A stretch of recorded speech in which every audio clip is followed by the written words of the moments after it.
Hello everyone, welcome to GeekerMag. In today's video, I'm going to show you how to format bootable USB flash drive or pen drive in Windows 11. If you find it useful, like the video and subscribe the channel. In this video, I will format the Windows 11 bootable USB drive. As you can see, the easy way is to make a right click on it and select format. In this window, keep options as it is and click start button. But there is a problem with this method that sometimes you can see errors or formatting is not done properly. So let's learn the advanced method. Click on the search icon and type CMD.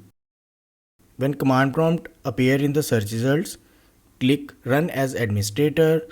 When USC dialog box appear, click yes to continue. In the command prompt window, you need to execute following commands. The first one is type diskpart and hit enter. Next, type list disk and hit enter. You will get list of drives, whether it's internal or external.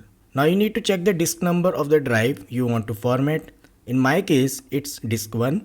It's possible that in your case, it could be disk 2 or disk 3. So note it. Next, type select disk and disk number. As in previous step, my drive is disk 1.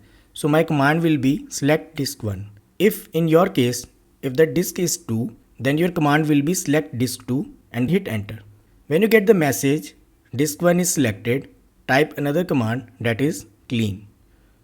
And when you get a message diskpart succeeded in cleaning the disk, then type this command, create partition primary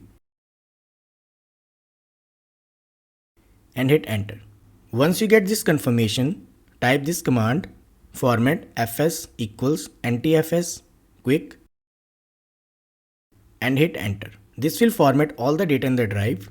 When you get the confirmation, type next command, that is assign. This will assign the drive letter to your formatted drive, as you can see here. At last, type exit and close the command prompt. You have successfully formatted your bootable USB drive to normal USB drive. I hope this helps. Thanks for watching.